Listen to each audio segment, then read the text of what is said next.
Sir ఎలా ఉందంటారు ఈ కృష్ణా జిల్లాలో ఈసారి ఊపు అనేది కానీ ఎలా ఉందంటారు? గుడివాడ కానీ, మచిలీపట్నం కానీ, పెడన కానీ? ఇప్పుడు నేను చెప్పేదానికంటే ఆ, ఈ మధ్య టీవీ దీంట్లో రూల్ అయ్యింది.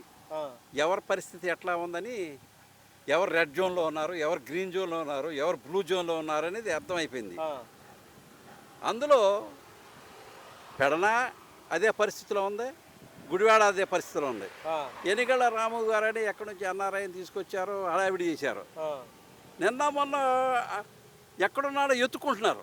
ఆ. అసలు గ్రామంలో మన నియోజకవర్గంలో ఉన్నాడా, బయట నియోజకవర్గం ఎక్కడన్నా కాపలా కాస్తాకి వెళ్ళాడా అని ఎత్తుక్కుంటున్నారు. కనపట్లేదని పేపర్ వేశారు. పేపర్ ఎందుకు వేశారు? ఆ, ఇప్పుడు ఆయన ఎక్కడి నుంచో ఎన్ఆర్ఐని తీసుకొచ్చేసి గుడివాడలో మేము పగలు తీసేస్తాం, ఇచ్చేసేస్తాం అన్నారు. అవును, ఆయన ఏం చెప్పాడు?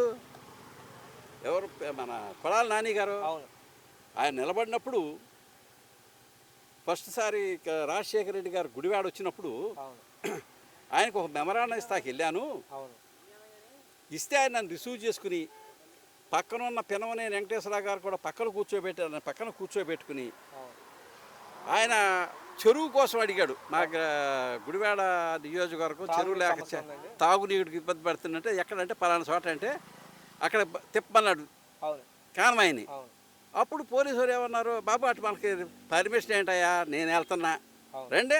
వెళ్ళాడు, చూశాడు, 24 గంటల్లో శాంక్షన్ చేయించాడు. ఆ, ఆ కృతజ్ఞతగా ఆయన గుడివాడ నుంచి హైదరాబాద్ పాదయాత్ర చేసి వెళ్తే, ఎందుకు రాని పాదయాత్ర చేస్తే నేను నిన్ను పిలుస్తానా, నువ్వు అడిగావు నేను ఇచ్చా.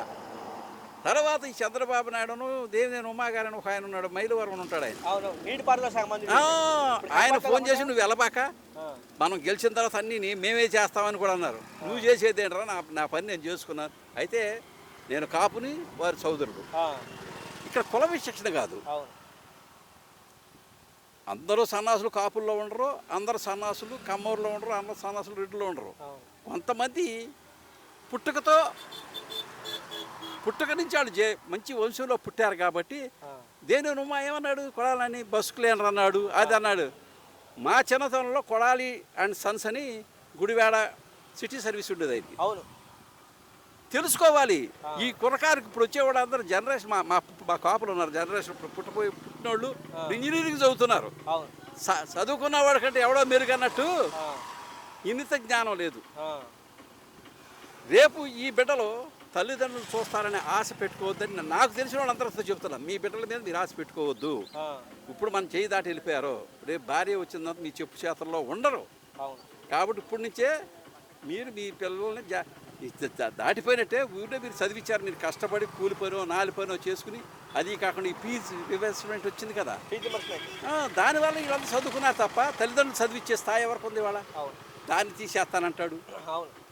మెడికల్ కాలేజ్ కూడా ప్రైవేట్. మెడికల్ ఇప్పుడు జరిగేది ఇదే కదా. ఇప్పుడు వాళ్ళు వచ్చేది ఏంటి, ఆ, ఈ పడిపోయిన పొలాలు చూస్తాకిను ఆ మెడికల్ కోటి సంతకాలు జరుగుతుంది, కార్యక్రమం జరుగుతుంది. అవును, నిన్నే మా ఊర్లో జరిగింది. ఆ, మాకు 300 టార్గెట్ ఇచ్చారు, పూర్తి చేసేసాం సంతకాలు. ప్రతి ఫోన్ అందులో ఉన్న ఫోన్ నెంబర్కి ఎవరికైనా శంషీర్ గల చంద్రబాబు అయితే ఫోన్ చేసి కనుక్కోమనండి. ఆ, నువ్వు సొంతంగా పెట్టావా లేకపోతే నేను బలవంతం చేసి పెట్టారా సంతకం అని అడగమండి, వాళ్ళే చెబుతారు. ఆ, మరి ఇట్లా చేసుకుంటే ప్రభుత్వాలు కావని ఏదో గాలి కౌర్లు, గాలికి వచ్చాడు గాలికే పోతాడు అన్నాడు. ఎవరు గాలికి వచ్చారో ఎవరు గాలికి వెళ్తారో 2029 సంవత్సరంలో రేపు గుడివాడలో జరగబోయే యుద్ధ రణరంగంలో ఆ, కురుక్షేత్రులకు నేనైతే ప్రభువుని అయినాక నేను ఎందుకు చెబుతున్నాను, నేను కన్వర్టెడ్ క్రిస్టియన్. ఆ, ఆ, నేను దాని గురించి ఎందుకు చెబుతున్నాను. అవును. నీతి న్యాయం తప్పకుండా గెలుస్తుంది, రాష్ట్రం అంతా సుభిక్ష ఉంటుంది. బాబాయ్ చూస్తున్నారు ఈ మధ్యకాలంలో కూడా గుడుల దగ్గర చనిపోవడం కానీ ఈ పరిస్థితులు ఎలా చూస్తారు? అసమర్థత, ఆ, అంతా అసమర్థతే. ఆ. సమర్థమైన పరిపాలన లేదు. అదే జగన్ గారి హయాంలో జరుగుంటే కనుక. అల్లరి ఇప్పుడు అదే తిరుపతి లడ్డు గురించి అన్నారు. నేను కన్వర్టెడ్ క్రిస్టియన్ చెబుతున్నా, అది ఏమన్నా తేలిందా? ఆ, ఆయన మీద కేసులు కట్టిన ఏమన్నా తేలియా? లేదు. అన్ని క్లీన్ చీట్తో బయటకు వచ్చేసాడు. అవును, ఇంకేంటి 19 కేసులు. ఇప్పుడు ఏంటంటే క్రిమినల్ కేసు.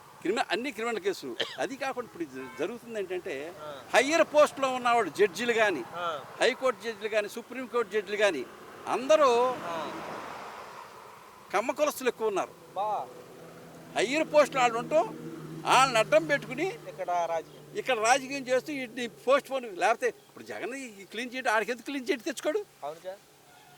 ఏంటి అప్పుడైతే కింద పోస్టులో మనవాళ్ళు ఉన్నారు. ఇప్పుడు ఎస్ఐలు కానీ కానిస్టేబుల్ మరి వీళ్ళ హవా సాగనివ్వట్లా అవును. పై వాళ్ళ దీంతో కేసుల్ని రేపొద్దు మన బిడ్డా పాపల మీద పడదా పాపం. అవును.